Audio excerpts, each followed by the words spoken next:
Hey guys, welcome back to my channel. Today's video is going to be my April wrap up. Starting off with my current reads. Dune Messiah by Frank Herbert. This is the second book to the Dune Chronicles series. Basically, Dune is about a boy named Paul Atreides and the Atreides family who is sent to stay on and rule over this desert planet called Arrakis, also known as Dune, where Paul ends up rising to power. It's also about their rival family, the Harkonnens, and this like secret society of women that are low-key running things behind the scene, which is the Bene Gesserit. And it's about how all of their different houses and societies work together to create the mess of a world and of a society that is the Dune books. So I can't talk much about this book without spoiling the first one, and I'm not too far into it, so I don't have much to say about it just yet, but I'm very excited about it. And I really like the way that it started off with the interview with a historian going through, what can I say, the rise of the Muad'Dib. One of my favorite things about the Dune book so far is its religious undertones and the things that it's talking about in terms of religion, like this bringing forth a false prophet, a false messiah for selfish individual gain and power. Is too interesting. It's so much you could spiral and talk about and learn about and think about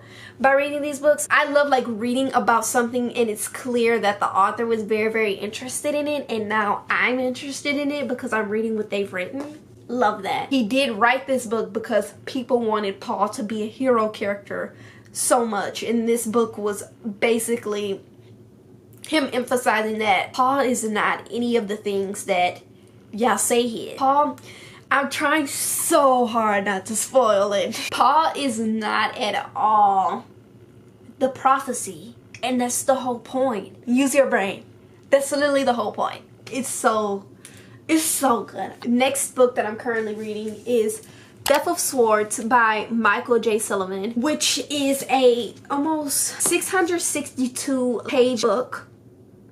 This book is part of the Rhaenyra Revelation series about Hadrian and Royce, and they are going on this, basically they get hired for this task to go steal a sword from the castle, and the night that they're like hired to go do it, the king turns up dead, and there's a whole plot going on there. But because Hadrian and Royce were in the castle during the king's death and during the king's murder, and they're both mercenaries, they weren't supposed to be there anyway, they get blamed for the murder. Arista and Alric are the two royals that are still alive in the castle. Alric is the prince, now king of this like world. Arista breaks Royce and Hadrian out of jail and out of prison to basically get them to kidnap Alric and take him to this safe place, because she knows that they're innocent and that they didn't kill the king, and believes that whoever did do it is out to kill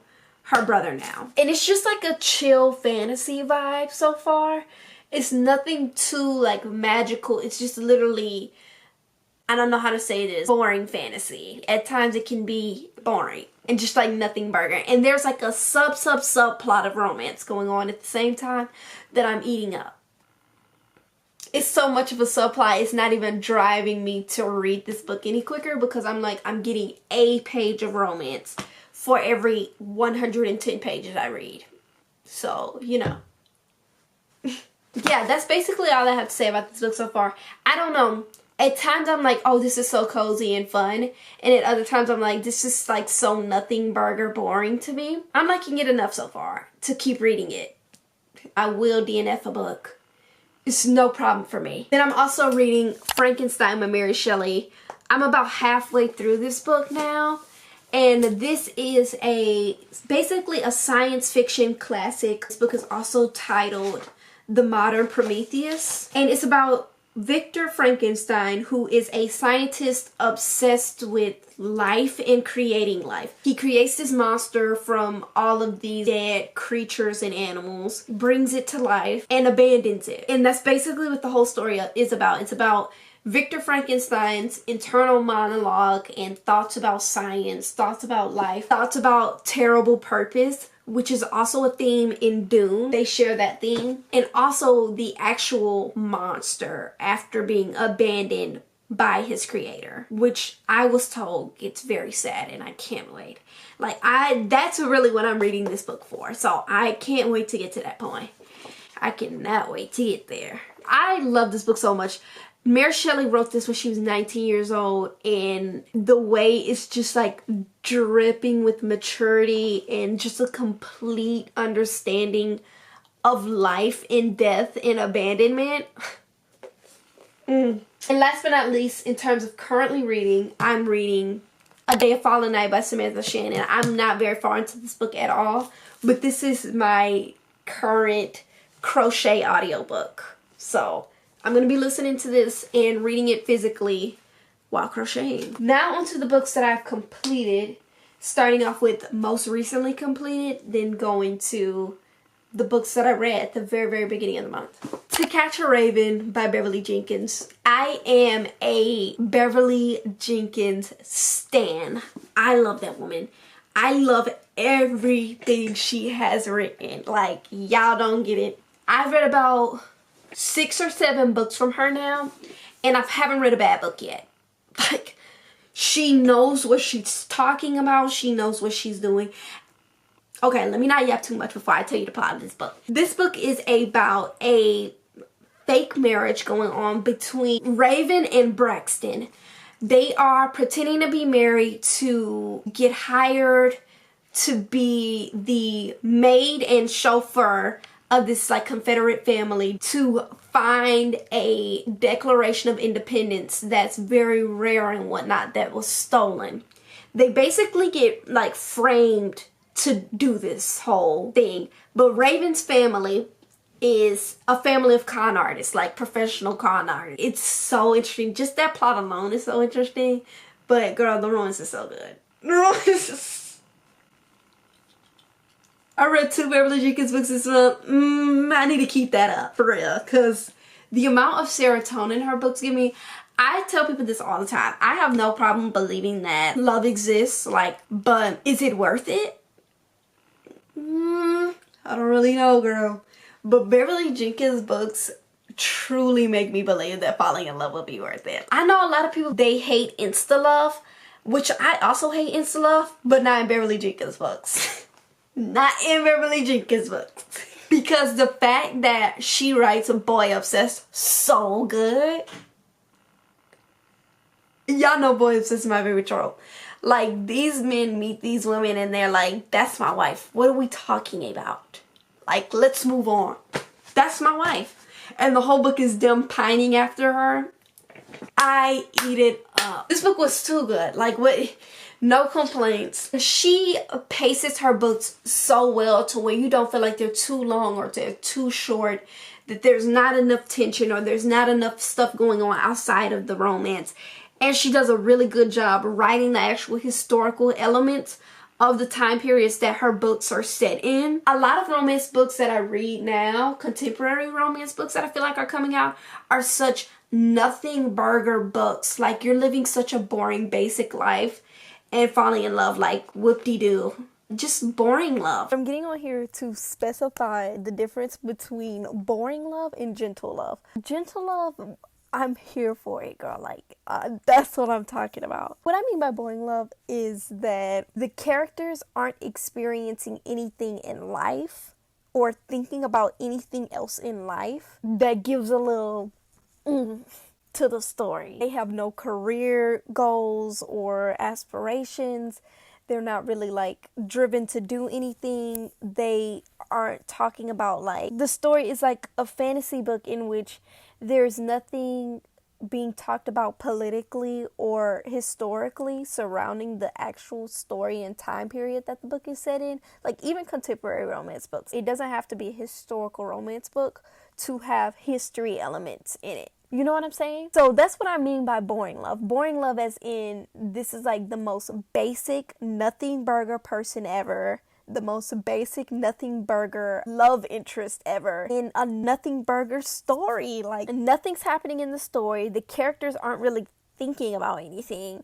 And the love interest isn't interesting, and they're falling in love. The book is about them falling in love. And it's like,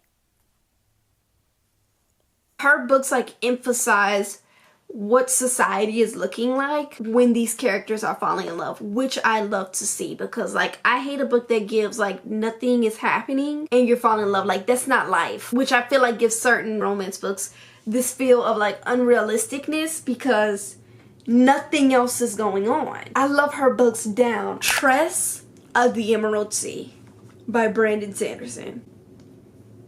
The Brandon Sanderson hype is so real, but it's for such good reasons, because this may be a new favorite book for me. This is definitely a favorite book of the year for me. This is a cozy fantasy book set within the Cosmere universe. I haven't read any other Brandon Sanderson books. This is my first Sanderson. The story is being told by our narrator, Hoyd. But it's about a girl named Tress, who is a very ordinary girl who loves collecting cups and cooking, and she is also in love with a guy named Charlie. Charlie the gardener, who Tress also knows is Charles the Duke's son. But he has this whole thing going on where he's like, I'm not the Duke's son. So they have this like bet going on that he's not actually the Duke's son, but like, we already know Charlie, give it up. One day Charlie gets taken away, and Tress seems to be the only person that cares that he has been like flung into danger. And Tress is typically very, very selfless and never says what she truly wants, hates to inconvenience people, which all those traits show up often in the book, and it's so cute. It adds so much humor to the book also. But she begs her parents to let her go rescue Charlie. She's like, I gotta go get my man. Like, oh, the book's magic system is based on these different magical spores that rain down from these different color moons. And all of the spores can be activated by water. Each spore sprouts into something different. For example, in Tress's Sea, the emerald one, activated spores sprout into plants. And all of the activations can get very, very dangerous, because like, if a spore lands on you while you're sweating, you now have a plant like suffocating your body, like growing around your body. All of the spores are very dangerous in their own ways and very, very feared by everyone. Throughout this adventure, Tress starts to figure out like how adventurous and witty and smart she is, and she kind of starts to stumble through situations because of her intelligence, but also because of sheer luck. Throughout the book, she has growing confidence about who she is as a person, what she can do, what she's capable of doing. To me, to its core, this book was a book about fear, hope, and love, and how those different feelings and emotions can shape your fate for better or worse. It was such a fun book though. It was so well-rounded. The magic system was fully fleshed out. There was no like weird loose ends. Never repetitive, never boring. It was humorous. There was amazing foreshadowing and such good reveals. The ending, bro. This was also such a summery pirate book because it is set at sea, which y'all know was one of my favorite type of fantasy books. Like, if I could be a pirate, I would be one.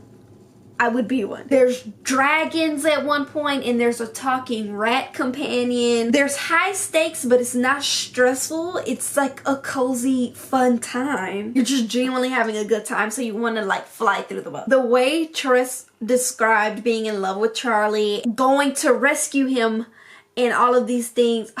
At the end of the book, where she has this monologue about coming to rescue Charlie, but now she's changed so much as a person that she doesn't know if she sailed through 5 different dangerous seas to get to Charlie. Now she's changed so much as a person that she doesn't even know if she would like Charlie anymore, because like, she's just gonna be Charlie the gardener from her hometown. Like, oh, it hurts so bad. I've never read any other Cosmere books or any other Sanderson books, but y'all know like, I have so many on my TBR, and they're definitely being moved up after reading this book, because I need to read everything that this man has ever written. But also, if you have read Cosmere books, This book apparently has so many nuggets in the Cosmere universe. Like, it's just full of candy from the Cosmere universe. And the audiobook experience was absolutely amazing. I listened to about half the book on audiobook. Highly, highly, highly recommend this book. Right before that, I also read another banger, Wild Rain by Beverly Jenkins. Don't know why I was putting this one off for so long. Every time I start talking about her books, I start giggling. This is a historical romance book set in mid-April, and it's following a rancher named Spring and a carpenter and journalist named Garrett. They meet during the snowstorm when she finds Garrett, who just fell off his horse, and basically rescues him. She takes him to her small town to get him back on his feet after rescuing him in the snowstorm. It kicks off from there. This book was so good, it had me crying a little bit.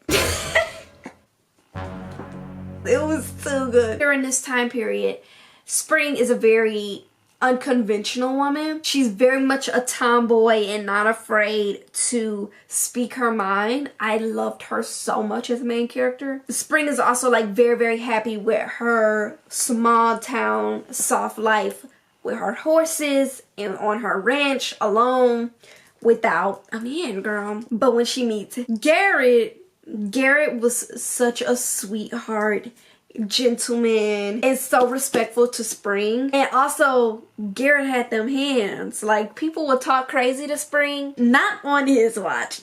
Yeah, he was about that action about Spring. Loved that. Loved that. Like I said, her books are such boy obsessed. Like, he meets the woman and knows immediately. That's the type of action I'm talking about. I'm not here for confusion. This is a romance book. I cannot read enemies to lovers. I hate it so bad. Like, are you obsessed with her or not? That's what I'm here for. Go wrap this up, for real. I really feel like her books are also the perfect length. I always enjoy her books, and this book was no different. Ornithologist Field Guide to Love by India Holton, which is an example of a romance book that does not have good pacing to me, because this book was much longer than it needed to be. I believe that this book could have been about 250 pages long, and I would have been like, this is up there for real. It got very repetitive, but this story is a magical realism book, historical romance that follows two academic rivals, professors, and ornithologists named Beth and Devin. First of all, I don't know why this was a historical romance. I don't like historical romance books that never touch on history at all. I don't like that. The Beverly Jenkins books that I recommend, Veronica Speedwell, it has the actual history. It's not shying away from the history that's going on at the time. And this book definitely did. It could have just been a magical realism story. That was one thing that I also didn't like about this book. Another thing that I forgot to mention that I also don't like in romance books that kind of happened in this book is when it doesn't have to be just the male love interest. It can also be the main character. When anybody in a romance book mentions how they was with other people before who they're with in the romance book, if the main character mentions her ex, or if the love interest mentions his ex, or the love interest is like, oh, I used to get around, I don't even want to read this book no more. Because what do you mean? What do you mean? What do you mean? What do you mean? Their teaching was so good at the beginning of the book. Like, for the first half of the book, I was hooked. The audiobook was good. The characters were like so intriguing and funny, and I was having such a good time with it, but it was just too long. We almost had like bar for bar scenes being repeated. There was a very unique story, and it was a nerdy romance. Nerds in love. So yeah, this one was a mixed bag for me. I really enjoyed it, but I felt like it got really repetitive. Beautiful cover too. All Systems Red by Martha Wells did not do it for me. It did not do it for me. This was like, I guess, my only flop of the month, because Ornithologist Field Guide to Love is an example of a book too long. All Systems Red for me is an example of a book too short. This book did not need to be like 200 pages long. This could have been a 400-page book and I probably would have loved it because the writing style was okay to me. It was a very interesting premise and plot to the story, but it just lacked in terms of the development of the story and the execution of the story. And let me know if the rest of the series gets better. I will continue reading the rest of the series if y'all are like, it gets better from here.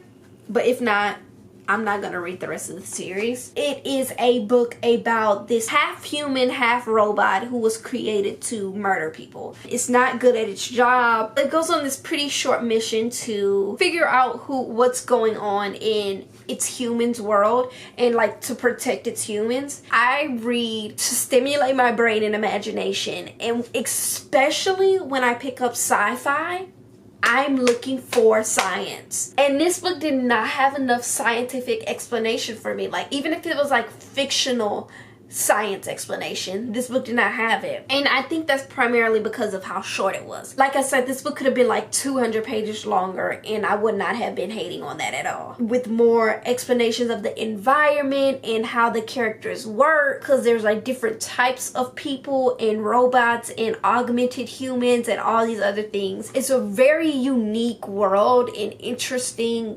story that could have been developed. I just felt like it was very, not underdeveloped because I felt like the development was there, but underexplained. That was the biggest thing for me with this book, was that it had very, very little explanation of plot, characters, environment, science. For it to be a science fiction book, that weighed very heavy on my enjoyment of the book itself. I started the month reading the last two books of the Veronica Speedwell series, A Sinister Revenge and A Grave Robbery. I did make a whole series rant on this series because it is my favorite series of all time so far. Dune is up there for me. I'm not gonna lie, like, I feel an obsession coming on with Dune. Veronica Speedwell, nothing's topping it. It's the best books in the mystery genre for me. It's the best books in the romance genre for me. It's almost the best books in the historical romance genre for me as well. It's up there for me. This series follows Veronica and her companion Stoker as they go around London solving these different mysteries. This book, the 8th one, is after Veronica and Stoker had a little argument and they're like groveling and pining for each other, and it was so good, girl. It was it was so good. This one kind of revolves around this fossil being found. It's also a mystery surrounding Tiberius's friends, which was very interesting. The mystery in this one really was knocking my socks off. This book, A Grave Robbery, the mystery kind of revolves around this woman that is stolen from her casket and given to Veronica and Stoker as a wax figure. This one was also very interesting and very reminiscent of Frankenstein. I also read Good Morning, Good Night by Lin-Manuel Miranda. This is like a little poetry collection bound together from Lin-Manuel Miranda's tweets. Each page is like a good morning poem and each page and a good night poem. And it was just like cute, inspirational, motivational poems that were so fun to read. Lin is such a sweet person. Everything that Lin makes and does, I love Lin. Those are all the books that I read in the month of April. It was a busy month. I have a lot on my TBR for May, and I'm so excited for everything that I'm going to be reading. That's all I have to yap about today. I hope you guys enjoyed this video, and I'll see you guys in my next video very, very soon. Bye!